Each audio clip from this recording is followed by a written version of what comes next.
I never thought I'd find myself in this situation. The house was quiet, almost too quiet, as I sat at the dining table, my finger hovering over the confirmation button on my phone screen. The aroma of freshly brewed chamomile tea lingered in the air, a stark contrast to the turmoil in my mind. I, Ko Martinez, was about to make a decision that would change everything. It had been weeks since I first noticed that unsettling feeling creeping into our home. At first, I brushed it off as stress from work or maybe just a phase in our marriage. But as the days went by, it became impossible to ignore.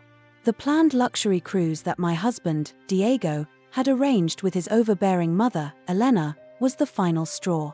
I wasn't invited, of course. I never was when it came to their little escapades. It was just one more way for them to exclude me, to treat me as if I were nothing but an unwelcome addition in my own marriage. The realization hit me hard, leaving a bitter taste in my mouth that even the sweetest tea couldn't wash away. With a trembling breath, I pressed the button, "Cancel reservation." The screen flashed, confirming my action, and I felt a mix of relief and dread wash over me. There was no going back now. I spent the next few hours in a daze, moving around our spacious San Diego home like a ghost. I watered the potted succulents on the windowsill, a housewarming gift from my best friend, Leah. I straightened the framed photos on the mantel, my eyes lingering on one of Diego and me on our wedding day. We looked so happy then, so in love. Where did it all go wrong? The sound of keys jingling in the lock snapped me out of my reverie. Diego was home. I could see the tension in his stance even before he spoke, his broad shoulders rigid under his tailored suit. I braced myself, knowing the confrontation was inevitable. "What have you done?" His voice, normally smooth and composed, was now laced with venom. His eyes, usually a warm brown, were now bright with fury. I took a deep breath, steeling myself. "I couldn't stand it anymore," I explained, my voice calm but firm. "You're abandoning me, again, to chase after a vacation with her." I flinched as rage flashed across his face, his hands curling into fists at his sides. What came next was something I had never expected. His hand shot out, swift and hard. The sound of the slap shattered the silence of our home, echoing off the walls like a gunshot. I crumbled to the floor, dizzy from the impact. The world spun around me, and I could taste blood in my mouth. His chilling words rang in my ears. "Why did you do this? You've ruined this marriage." Pain and disbelief battled within me as black spots danced across my vision. Then darkness. In those fractured moments before unconsciousness consumed me, one final thought echoed, "What have I gotten myself into?" When I came to, I was still on the cold, tiled kitchen floor. My face throbbed with pain, my cheek swollen and tender to the touch. For a moment, I thought the worst had already passed. But as I slowly regained my senses, I realized it was only the beginning. The silence around me was eerie. Diego was nowhere to be seen. I pushed myself up weakly and reached for my phone, but it wasn't where I remembered placing it. In fact, nothing seemed as it should. My purse was gone, my keys were missing, and when I stumbled to the front door, I found the security lock activated. Diego controlled it through a remote app, and now I couldn't leave. Panic began to set in as I moved from room to room, searching for any sign of what had happened while I was unconscious. In the kitchen, a note on the fridge caught my eye, hastily scribbled in Diego's familiar handwriting, "I'm handling this." What did that mean? Was he still furious? Had he gone to his mother's house to find solace? Or was there something more sinister at play? I walked into our bedroom, my steps unsteady, and stopped cold. The closet doors were open, my side of the wardrobe rifled through. Clothes were missing, not just one or two items, but entire sections of my wardrobe gone. It was then that I noticed a small envelope sitting on my bedside table, marked only with my first name. With trembling hands, I opened it. Inside was a single photograph. At first, it didn't seem significant, it was just an old picture of Diego and me at our wedding. But scratched across the surface, sloppily etched with a marker, was a chilling message, "You don't belong here." I sank onto the bed, the photograph clutched in my shaking hands. The woman in the picture looked so happy, so full of hope for the future. How could things have gone so wrong? I thought back to the day we met, 5 years ago at a local farmer's market. Diego had been charming, attentive, everything I thought I wanted in a partner. Our whirlwind romance had swept me off my feet, and before I knew it, we were walking down the aisle. But the cracks had started to show almost immediately after the honeymoon. Elena, Diego's mother, had always been a domineering presence, but I had no idea just how much control she had over her son's life. Every decision, every plan had to be approved by her first. At first, I tried to rationalize it. They were close, that was all. But as time went on, I felt more and more like an outsider in my own marriage. I thought about all the times I'd been excluded from family gatherings, all the whispered conversations that stopped abruptly when I entered a room. The luxury cruise was just the latest in a long line of events I wasn't invited to. How had I let things get this far? As the reality of my situation sank in, I knew I couldn't stay in the house. I was trapped, isolated, and potentially in danger. I needed to get out, to find help, to figure out what was really going on. But with the doors locked and my phone missing, how could I escape?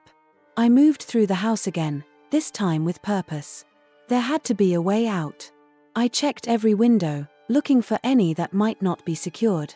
In the guest bedroom, I found my salvation, a window that opened just enough for me to squeeze through. With adrenaline coursing through my veins, I grabbed a few essentials, some clothes, my passport, and what little cash I could find, and stuffed them into a small backpack. As I prepared to leave, my eyes fell on a framed photo of Diego and me from happier times. On impulse, I grabbed it and shoved it into the bag. I needed a reminder of why I was doing this, of the love I thought we had shared. Climbing out the window was no easy feat. I scraped my arms and tore my shirt, but the pain was nothing compared to the fear of being trapped in that house for another moment. As my feet hit the ground, I felt a surge of relief, quickly followed by a wave of uncertainty. Where could I go? Who could I trust? The answer came to me almost immediately: Leah. My best friend since college, Leah had always been there for me.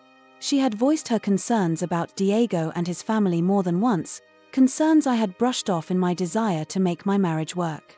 Now, I realized she had seen what I had been blind to.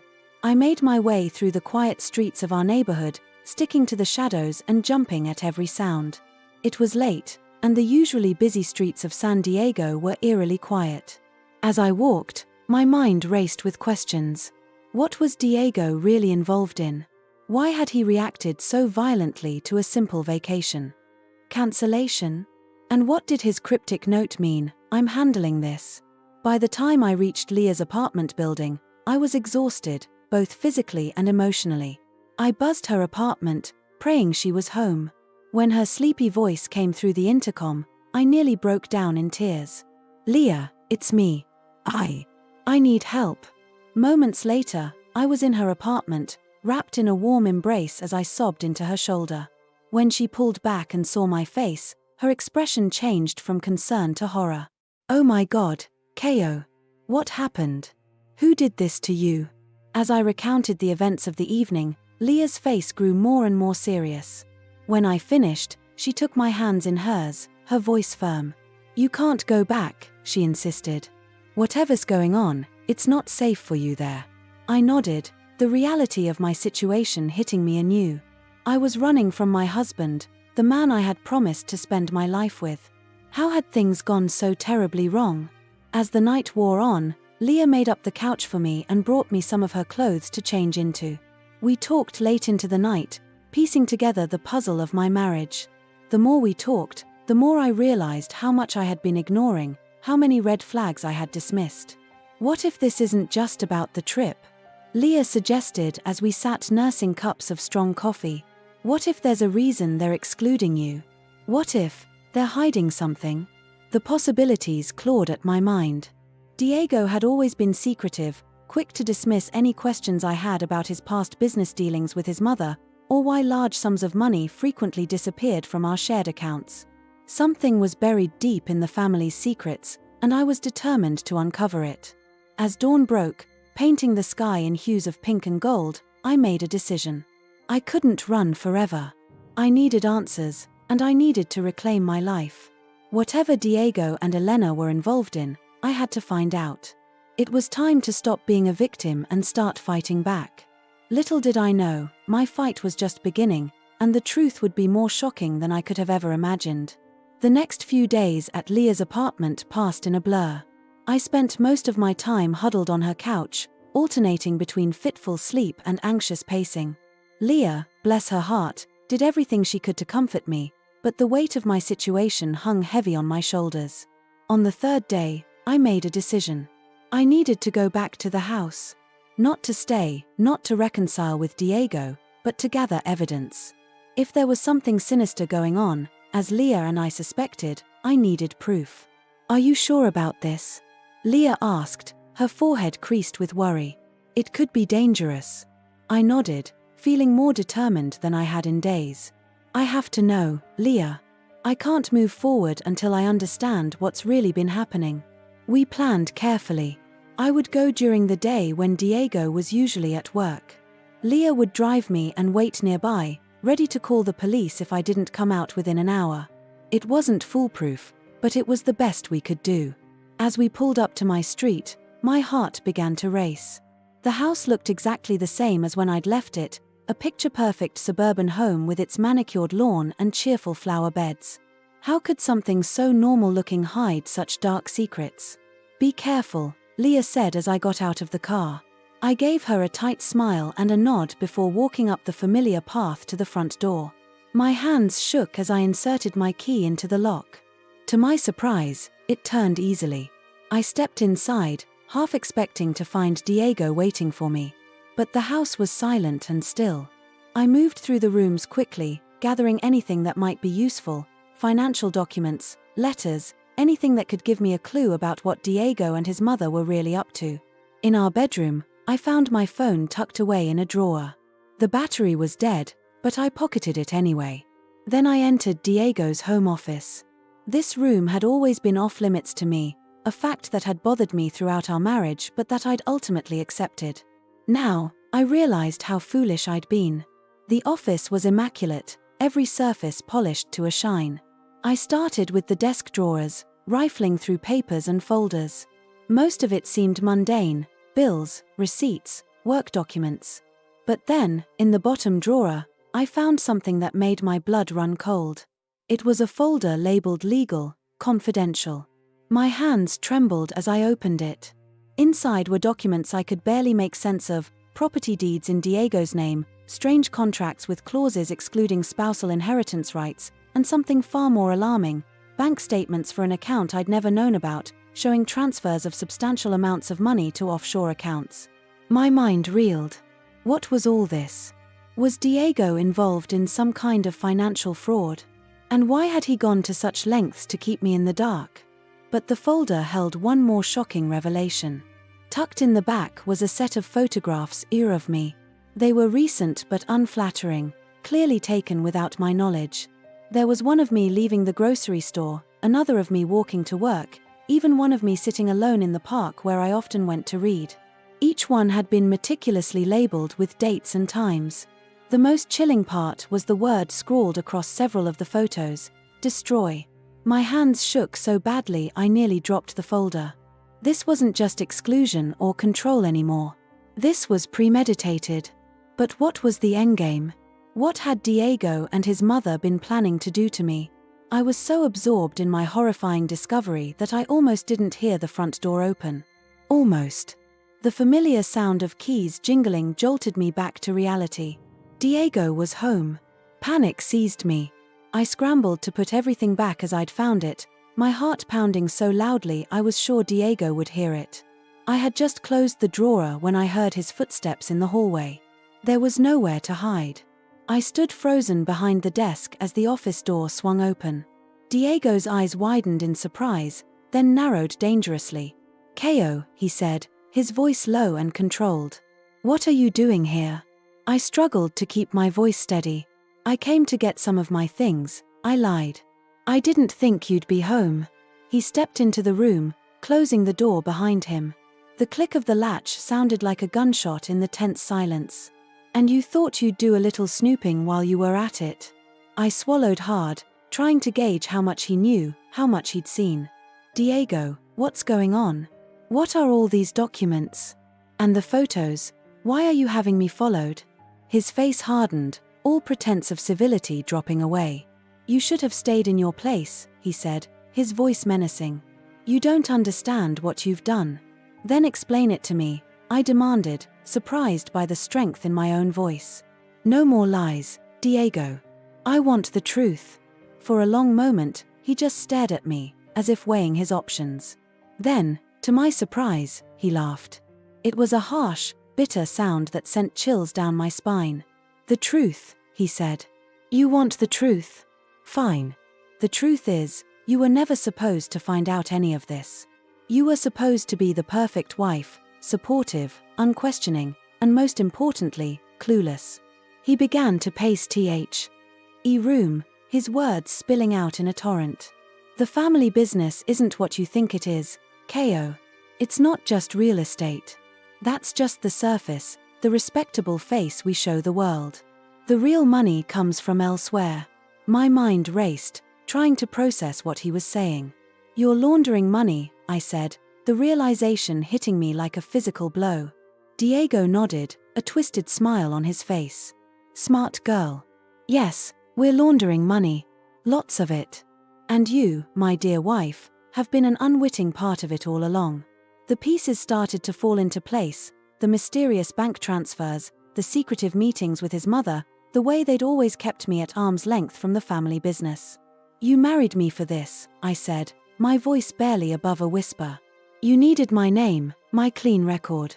It wasn't personal, Diego said, as if that somehow made it better.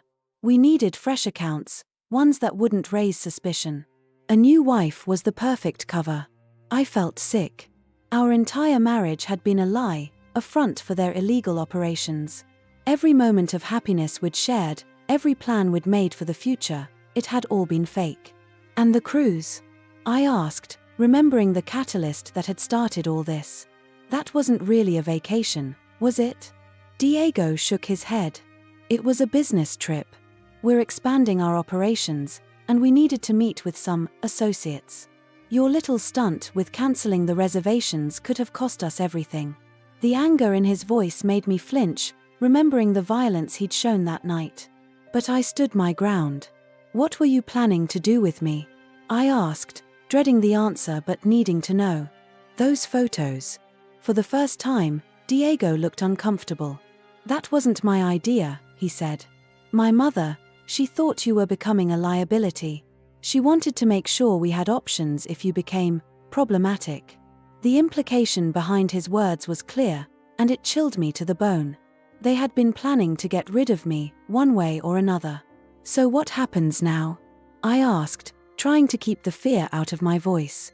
Diego sighed, running a hand through his hair. I don't know, Ko. You weren't supposed to find out about any of this. It complicates things. I took a deep breath, steeling myself. I want out, I said firmly. I don't want any part of this. Let me go, and I won't say anything to anyone about what I've learned. He laughed again, but this time it was tinged with genuine amusement. You think it's that easy? You can't just walk away from this, Ko. You're in too deep, whether you like it or not. As he spoke, I noticed his hand moving towards his pocket. Was he reaching for a phone? A weapon? I didn't want to find out. In that moment, I made a split-second decision. I lunged forward, catching Diego off guard. My shoulder connected with his chest, sending him stumbling backwards. I didn't wait to see if he'd fallen, I just ran. I tore through the house, Diego's angry shouts following me. I burst out the front door, gasping for air, my eyes frantically searching for Leah's car. To my immense relief, I saw her pull up to the curb, her face a mask of concern. I sprinted towards her, practically diving into the passenger seat. Go! I yelled, and Leah didn't hesitate. She floored it, the tires screeching as we sped away. In the rearview mirror, I could see Diego standing in the doorway, watching us drive away. Even from a distance, I could feel the weight of his gaze. This wasn't over. Not by a long shot. As we drove, I filled Leah in on everything I'd learned. Her face grew paler with each revelation. Oh, Ko, she said when I'd finished. What are we going to do? I took a deep breath, trying to calm my racing heart. I don't know, I admitted. But I know I can't go back. Not ever. As the familiar streets of San Diego flew by, I realized that my life as I knew it was over. I was running from my husband, from his family, from a criminal operation I'd unwittingly been part of. I had no idea what the future held, but I knew one thing for certain: I wasn't going to be a victim anymore. Whatever came next, I would face it head on. It was time to take control of my own story. The next few days were a blur of fear, uncertainty, and frantic planning. Leah, bless her heart, insisted I stay with her. "You're not facing this alone," she said firmly, and I couldn't find the words to express my gratitude. We spent hours discussing our next move. Should we go to the police? But with no concrete evidence, it would be my word against Diego's, and I had no doubt his family's influence ran deep. Should we leave town? But where would we go, and how long could we run? On the third night, as we sat at Leah's kitchen table, empty coffee mugs scattered around us, she asked the question I'd been dreading. "Keo," she said gently, "what about your family? Have you told them what's happening?" I felt a pang of guilt and longing. My parents and younger sister lived back in Brazil, where I'd grown up. When I'd moved to the States for college and then stayed after meeting Diego, they'd been supportive but sad. We still talked regularly, but I'd been avoiding their calls since this whole mess started. "I can't involve them in this," I said, shaking my head. "It's too dangerous. And honestly, I'm ashamed. How do I tell them that my entire marriage has been a lie?" Leah reached across the table and squeezed my hand. "They're your family, Keo. They love you. And right now, you need all the support you can get." I knew she was right, but the thought of making that call filled me with dread. Still, I couldn't put it off forever. The next morning, I borrowed Leah's phone, I still didn't trust my own, and dialed the familiar number. My mom answered on the second ring. "Hello? May," I said, my voice cracking. "It's me." There was a pause, then a flood of rapid Portuguese. "Keo. Minha filha, where have you been? We've been so worried. Diego called, said you'd had a fight and left." My blood ran cold. Diego had already reached out to them? "May," I interrupted, "listen to me. I don't have much time to explain, but I'm in trouble. Diego, he's not who we thought he was." Over the next half hour, I gave my mother a condensed version of events. I could hear her gasps of shock and murmured prayers. When I finished, there was a long silence. "Oh, Minha querida," she finally said, her voice thick with emotion. "What can we do? Should we come to you?" "No," I said quickly. "No, it's too dangerous. I don't want you involved. I needed you to know the truth." We talked a bit longer, my mother alternating between offering comfort and practical advice. By the time we hung up, I felt both drained and oddly relieved. At least now they knew, and I wasn't carrying this burden alone. As the days passed, Leah and I fell into a routine of sorts. She'd go to work, and I'd spend my days researching, looking into Diego's family history, trying to piece together the extent of their operations. It was like putting together a massive, complex puzzle with half the pieces missing. One afternoon, about a week after my escape, I was deep in an internet rabbit hole when something caught my eye. It was an old newspaper article about a charity gala hosted by Elena, Diego's mother.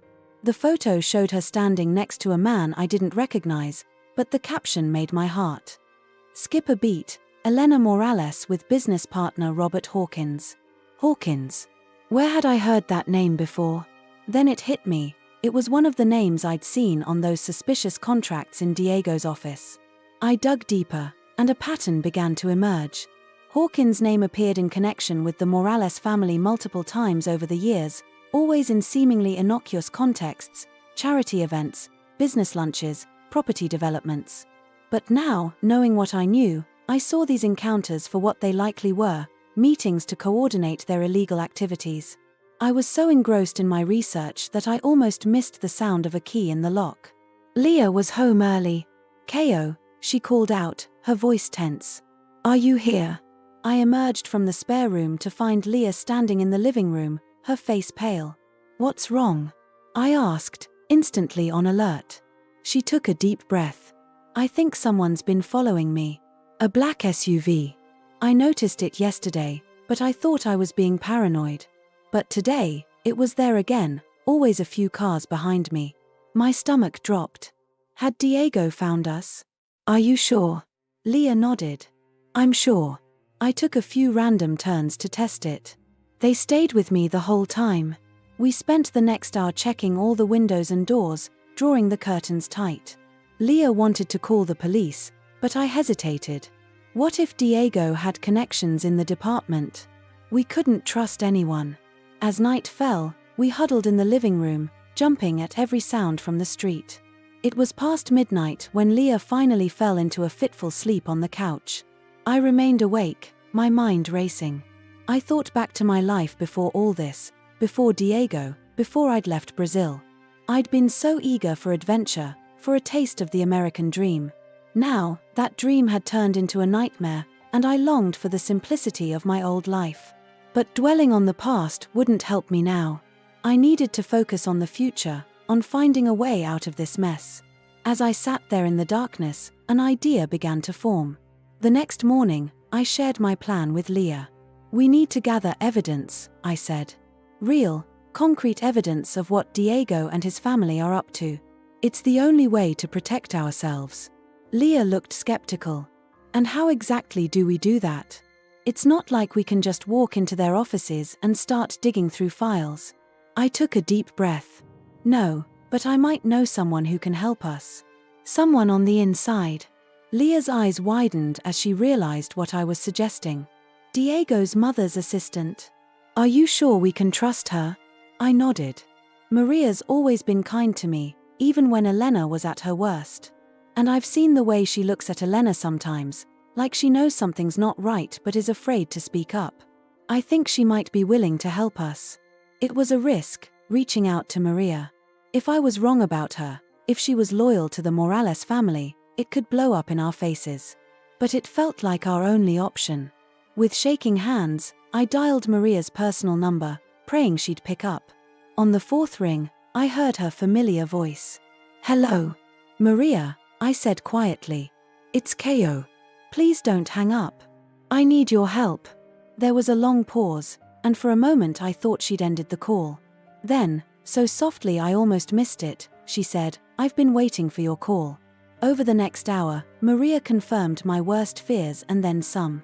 The Morales family's corruption ran deeper than I'd imagined, with tentacles reaching into local politics, law enforcement, and even some federal agencies. They're planning something big, Maria told me, her voice barely above a whisper. I don't know all the details, but it's happening soon. That cruise you cancelled. It wasn't just a meeting. They're moving a huge amount of money, setting up some kind of major operation. My mind reeled. Maria, we need proof. Documents, recordings, anything that shows what they're doing. Another pause. I might be able to get you something, she said finally. But Caio, you have to understand, this is dangerous. If they find out I'm helping you. I know, I said, feeling the weight of what I was asking. And I wouldn't ask if there was any other way. But Maria, this might be our only chance to stop them.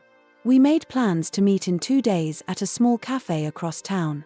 As I hung up, I felt a mix of hope and terror. We were making progress, but at what cost?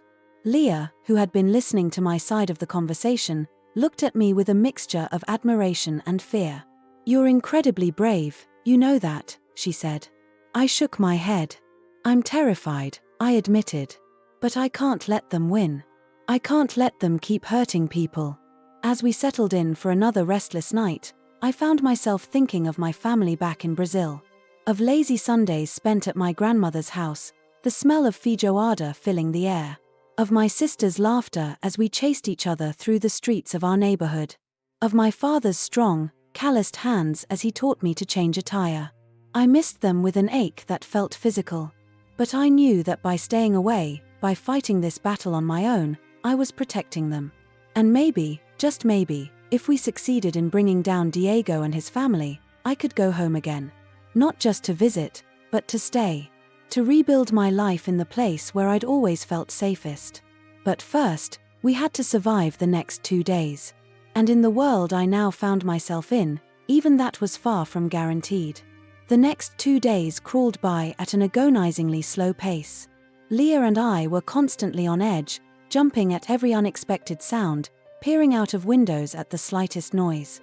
The black SUV hadn't made another appearance, but its absence was almost more unsettling than its presence.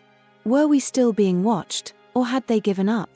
On the morning of our planned meeting with Maria, I woke up feeling like I hadn't slept at all.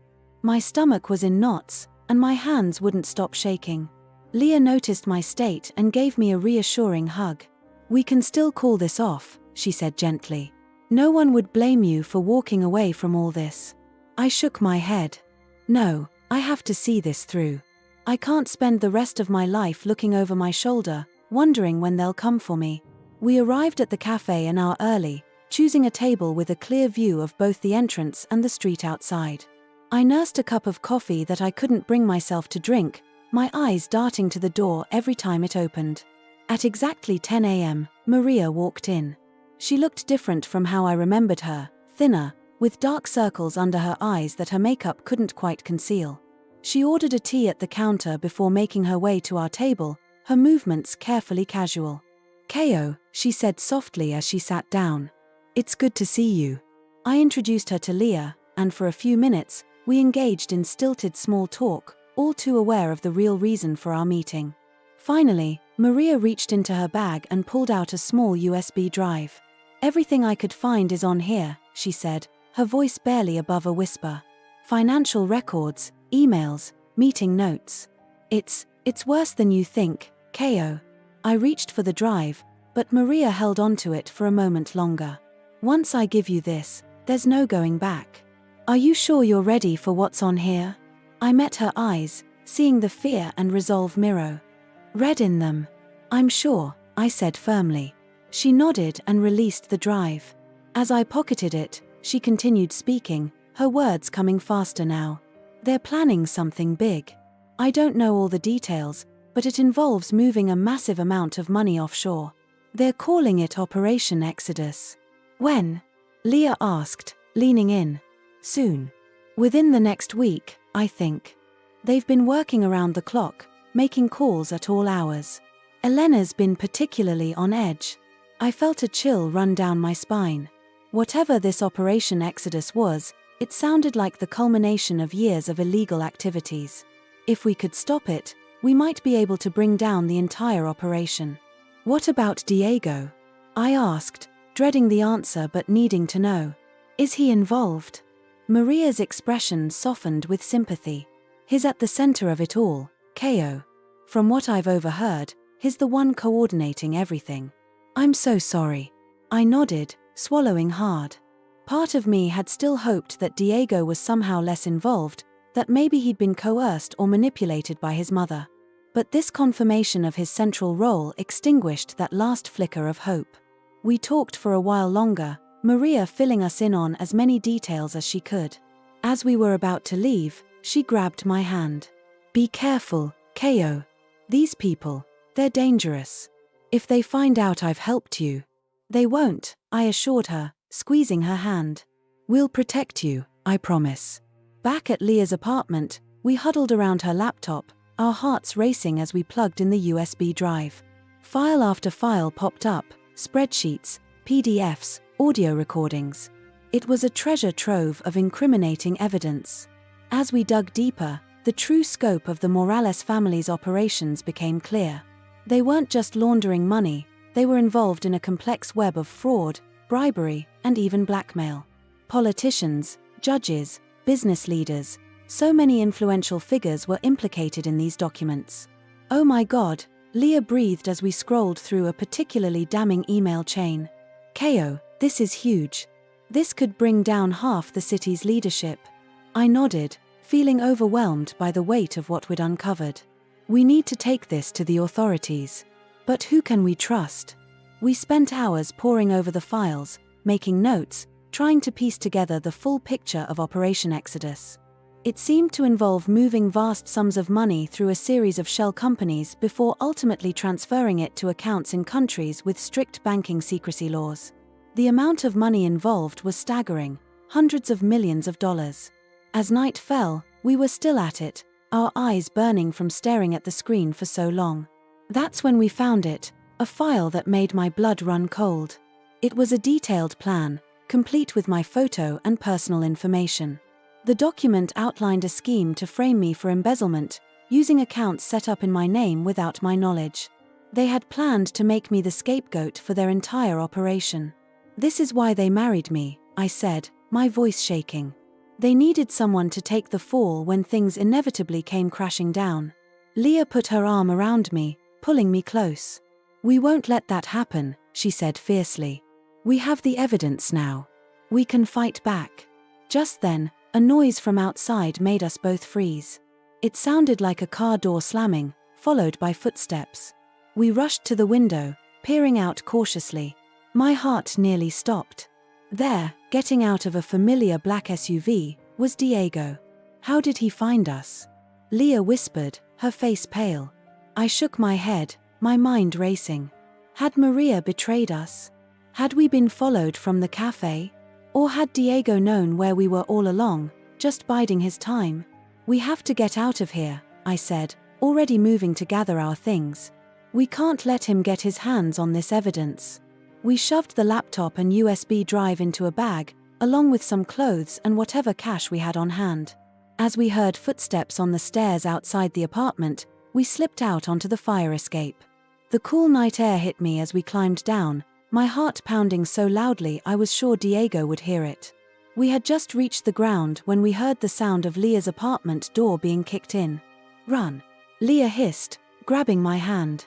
We took off down the alley behind the building, the sound of shouting behind us spurring us on. I had no idea where we were going, but I knew we couldn't stop. As we ran, weaving through back streets and side alleys, my mind was in turmoil. How had it come to this? Just weeks ago, I had been living what I thought was a normal life. Now I was running for my life, carrying evidence of a massive criminal conspiracy, being chased by the man I had once loved.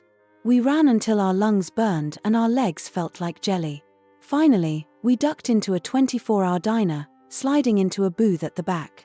As we caught our breath, I looked at Leah, seeing the same mix of fear and determination in her eyes that I felt. "What do we do now?" she asked between gasps. I pulled out my phone, not my old one, but a cheap prepaid one we'd bought for emergencies. "We need help," I said. "Professional help." With shaking fingers, I dialed a number I'd memorized days ago, praying it wasn't too late. After 3 rings, a gruff voice answered. "This is Detective Ramirez." I took a deep breath. "Detective, my name is Caio Martinez. I have information about a major criminal operation involving the Morales family. My friend and I are in danger. We need your help." There was a pause on the other end of the line. Then, "Where are you?" "Stay put. I'm on my way." As I hung up, I felt a glimmer of hope for the first time in days. We had the evidence. We had found someone who might be able to help. Maybe, just maybe, we could see this through. But as I looked out the window of the diner, scanning the streets for any sign of Diego or his associates, I knew we weren't out of danger yet. The hardest part of our journey was still to come. Whatever happened next, there was no going back. The secrets were out of the shadows now, and it was time to face them head-on. The next hour was the longest of my life. Leah and I sat in tense silence, our eyes darting between the diner's entrance and the windows, expecting Diego or his goons to burst in at any moment. The few other patrons in the diner seemed oblivious to our distress, focused on their late-night meals and conversations. When the bell above the door chimed, we both jumped. A man in his mid-50s with salt and pepper hair and a weathered face walked in, his eyes scanning the room. Even in plain clothes, there was no mistaking the authoritative air of a police detective. He spotted us and made his way over, sliding into the booth across from us. "Caio Martinez?" he asked in a low voice. I nodded, my throat suddenly dry. "I'm Detective Ramirez. You said you have information about the Morales family?" I glanced around nervously before pulling out the USB drive. "It's all on here," I said, my voice barely above a whisper. "Financial records, emails, plans for something they're calling Operation Exodus. It's big, Detective. Really big. Ramirez's eyes widened slightly as he took in the implications. He pocketed the drive and leaned in. We need to get you both to a safe location. My car's out back. Let's go. As we followed Ramirez out of the diner, I felt exposed, vulnerable. Every shadow seemed to hide a potential threat. We piled into his unmarked car, and as we pulled away, I finally allowed myself to breathe a small sigh of relief. Where are we going? Leah asked, her voice tight with anxiety. Precinct Safe House, Ramirez replied, his eyes constantly checking the rearview mirror. We'll get your statements there and start going through that evidence. The safe house turned out to be a nondescript apartment in a quiet part of town. As we settled in, Ramirez set up a laptop and got to work on the USB drive. His expression grew grimmer with each file he opened. This is incredible, he muttered, more to himself than to us. We've been trying to build a case against the Morales family for years, but they've always been one step ahead. This could be the break we've been waiting for. Over the next few hours, we went through everything: the financial records, the emails, the plans for Operation Exodus. I recounted my story, starting from the moment I first suspected something was wrong with my marriage, right up to our dash from Leah's apartment. As dawn broke, casting a pale light through the safe house windows, Ramirez leaned back in his chair, rubbing his tired eyes. Okay, he said, here's what we're going to do. I'm going to take this evidence to my superiors and start putting together a task force. You two are going to stay here where it's safe. For how long? I asked, the thought of being cooped up indefinitely making me anxious. As long as it takes, Ramirez said firmly. These people are dangerous, Ko. They won't hesitate to eliminate anyone who threatens their operation. I nodded, knowing he was right but hating the feeling of helplessness. The next few days passed in a blur of monotony and tension. Leah and I tried to keep ourselves occupied, but the waiting was excruciating. Ramirez checked in regularly, updating us on the progress of the investigation. They were moving carefully, building an airtight case before making any moves. On the fourth day, everything changed. Ramirez burst into the safe house, his face grim. We've got a problem, he said without preamble. Someone tipped off the Morales family. They're liquidating assets, moving money. We're going to lose them if we don't move now. My heart raced. What does that mean for us? Ramirez hesitated, and I knew I wasn't going to like what came next. We need your help, Ko. We need you to meet with Diego. What? Leah exclaimed, jumping to her feet. That's insane. They'll kill her. But even as Leah protested, a part of me knew this was coming. I'd started this, and I needed to see it through. What do you need me to do? I asked, my voice steadier than I felt. Ramirez laid out the plan. I would reach out to Diego, tell him I wanted to talk, to work things out. We'd meet in a public place, wired for sound, with undercover officers nearby. The goal was to get Diego to incriminate himself, to give us the final pieces we needed to bring down the whole operation. It was risky, incredibly so. But it was also our best chance. The next day found me sitting in a bustling cafe in downtown San Diego, my heart pounding so hard I was sure everyone could hear it. I'd sent Diego a message, telling him I was sorry, that I wanted to talk. He'd agreed surprisingly quickly, making me wonder what he was planning. When he walked in, looking as handsome and put together as ever, I felt a confusing mix of emotions: fear, anger, and, to my shame, a lingering trace of the love I'd once felt for him.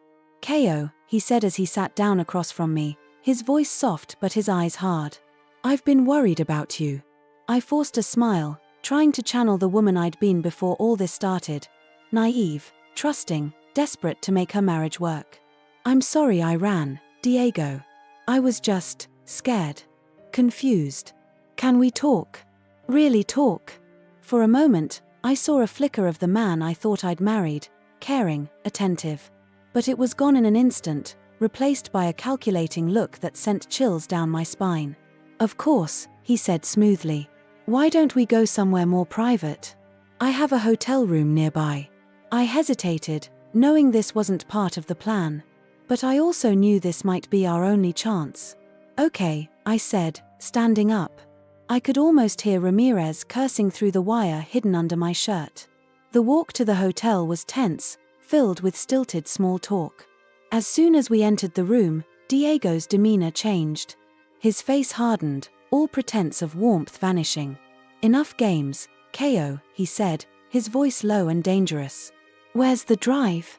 I stepped back, my heart racing. What drive? He moved towards me, his eyes flashing with anger. Don't play dumb. I know Maria gave you something. Where is it? I don't know what you're talking about, I insisted, my back hitting the wall. Diego, you're scaring me. What's going on? For a moment, he just stared at me, as if trying to decide whether I was telling the truth. Then, to my shock, he laughed. It was a cold, humorless sound that made my blood run cold. You really don't know, do you? He said, shaking his head. You have no idea what you've gotten yourself into. And then, to my amazement, he started talking. Maybe he thought I was too naive to understand, or maybe he just needed to unburden himself. But he laid it all out, the money laundering, the bribes, the blackmail. He confirmed everything we'd found on the drive and more. It wasn't personal, you know, he said, almost conversationally. When I married you, it was just business. We needed a clean name, someone above suspicion. You were perfect. Each word was like a knife to my heart, but I forced myself to keep listening, to keep him talking. I thought of The Wire, of Ramirez and his team listening in. We just needed a little more. And Operation Exodus? I asked, trying to keep my voice steady. What is that? Diego's eyes narrowed. How do you know about that? I realized my mistake too late. Diego's hand shot out, grabbing my arm roughly. You're wired, aren't you? He snarled, his fingers digging into my skin.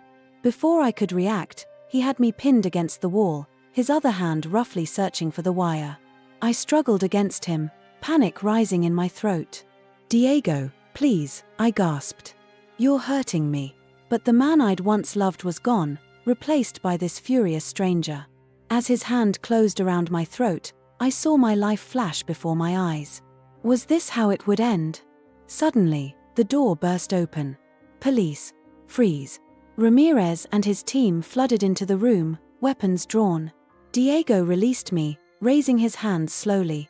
As an officer cuffed him, he looked at me, his eyes filled with a mixture of rage and disbelief. You've ruined everything, he spat. As they led him away, I slumped against the wall, my legs barely able to support me. It was over. Finally, it was over. Ramirez approached me, concern etched on his face. Are you all right? He asked gently. I nodded, unable to speak past the lump in my throat. As the adrenaline wore off, the full weight of what had just happened hit me. I began to shake uncontrollably, tears streaming down my face. Ramirez put a comforting hand on my shoulder. You did good, KO. Really good. It's over now. You're safe. As I let his words sink in, I realized that for the first time in weeks, I could breathe. Really. The nightmare was over. And though I knew the road ahead would be long and difficult, I also knew that I had survived. I had faced my fears, confronted the lies, and come out stronger. Whatever came next, I was ready to face it. Face to face. The days following Diego's arrest passed in a blur of police statements, legal meetings, and sleepless nights. I found myself in a strange limbo, free from the immediate danger, but still trapped by the aftermath of the life I'd left behind. The safe house became a sanctuary of sorts, a place where I could begin to process everything that had happened. Leah was my rock through it all. She stayed with me, despite the inconvenience to her own life, offering a shoulder to cry on and a voice of reason when my thoughts spiraled into darkness. I don't know how I would have made it through without her. A week after the arrest, Detective Ramirez visited us with news. The DA's office is moving forward with the case, he said, his weathered face showing signs of fatigue but also satisfaction. Your testimony, combined with the evidence from the USB drive, has given us everything we need to bring down not just Diego, but the entire Morales operation. I should have felt relief, but instead, I felt a gnawing anxiety. What happens now? I asked. Ramirez's expression softened. Now, we keep you safe until the trial.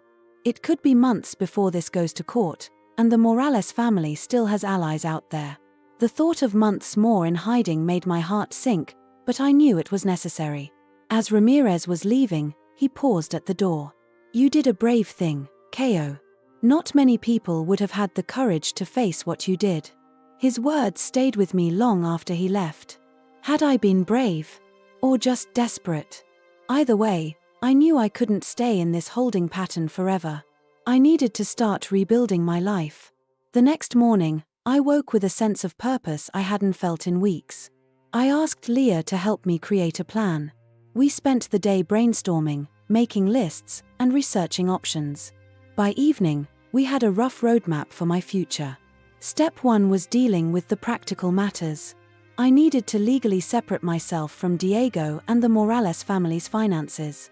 This meant lawyers, paperwork, and diving into the messy details of our shared accounts. It was daunting, but with Leah's support and the guidance of a lawyer recommended by Ramirez, I began the process of disentangling myself from the web of lies and illegal activities. As we worked through the legalities, I also started thinking about my career. Before marrying Diego, I'd been working on a master's degree in environmental science. I'd put it on hold to support his career, a decision I now regretted bitterly. But maybe it wasn't too late to pick up where I'd left off. I reached out to my old advisor, explaining my situation, minus the criminal details, and asking about the possibility of re-enrolling. To my surprise and delight, she was incredibly supportive. We set up a meeting to discuss my options, giving me something positive to focus on amidst the chaos. Weeks turned into months, and slowly but surely, I began to see progress. The legal proceedings moved forward, with each development bringing me closer to true freedom from Diego and his family. I testified before a grand jury, my voice shaking but determined as I recounted the details of the Morales family's criminal enterprise. Throughout this time, I remained under police protection, moving between safe houses to ensure my security. It was a strange, nomadic existence, but it gave me time to reflect and heal. I started seeing a therapist, working through the trauma of the past months and the lingering effects of the emotional manipulation I'd endured throughout my marriage. One day, about 4 months after Diego's arrest, Ramirez arrived with news that sent shockwaves through my world. "We've got Elena," he said, a hint of triumph in his voice. "She was trying to flee the country, but we intercepted her at the airport. It's over, Ko. We've got them all." The relief I felt was overwhelming. For the first time since this all began, I allowed myself to truly believe that I was free. That night, Leah and I celebrated with takeout and cheap champagne, laughing and crying as we toasted to new beginnings. As the case against the Morales family built, more and more details came to light. The extent of their criminal network was staggering, reaching into levels of government and business that shocked even the most seasoned investigators. My small act of defiance, canceling that cruise reservation, had been the first domino to fall, leading to the collapse of an empire built on corruption and greed. 6 months after Diego's arrest, I stood outside the courthouse, my heart pounding as I prepared to give my testimony in open court. Leah squeezed my hand reassuringly. "You've got this," she whispered. As I walked into the courtroom, I caught sight of Diego for the first time since his arrest. He looked smaller somehow, his designer suit replaced by prison garb, the confident swagger gone from his posture. Our eyes met for a brief moment, and I saw a flicker of something. Regret? Anger? Before he looked away. Taking the stand, I felt a strength I didn't know I possessed. I told my story clearly and firmly, my voice growing stronger with each word. I spoke of the manipulation, the lies, the gradual realization that my entire marriage had been a sham. And as I talked, I felt the last chains of fear and doubt fall away. In the end, justice prevailed. Diego, Elena, and their associates were convicted on multiple charges. The sentencing brought a sense of closure, but also a strange sadness. Despite everything, a small part of me mourned for the future I'd once thought we'd have together. As life began to return to some semblance of normalcy, I faced a decision. My family in Brazil had been begging me to come home, to leave behind the painful memories and start fresh. It was tempting, the idea of returning to the warmth and familiarity of my homeland. But as I stood on the beach, watching the sun set over the Pacific, I realized something. San Diego, for all the pain it now held, had become my home. This was where I'd faced my greatest challenges and found my true strength. This was where I'd rediscovered myself. I enrolled back in my master's program, throwing myself into my studies with renewed passion. Leah and I found an apartment together, creating a home filled with laughter and light, so different from the cold, controlled environment I'd lived in with Diego. Slowly but surely, I began to build a new life for myself. I volunteered at a local women's shelter, sharing my story and helping others find the strength to leave abusive situations. It was painful at times, revisiting my own trauma, but it was also incredibly healing. A year after the trial, I stood on the stage at my graduation ceremony, accepting my master's degree in environmental science. As I looked out at the crowd, I saw Leah cheering wildly, and next to her, my parents and sister who had flown in for the occasion. My heart swelled with love and gratitude. That evening, as we celebrated with a beachside barbecue, I found a quiet moment to slip away to the water's edge. As the waves lapped at my feet, I thought about the journey that had brought me here. The pain, the fear, the moments of utter despair, they were all part of me now, but they didn't define me. I thought of Diego, sitting in a prison cell, and felt a complex mix of emotions: anger, sadness, and finally, pity. He had chosen his path, and now he had to live with the consequences. But me, I was free. As I walked back to my friends and family, their laughter carrying on the ocean breeze, I felt a profound sense of peace. The future stretched out before me, full of possibilities. I didn't know exactly what it held, but I knew one thing for certain: whatever came next, I was strong enough to face it. My life had been forged in fire, but from those flames, I had emerged stronger, wiser, and truly free. And that freedom, it was the most precious thing in the world.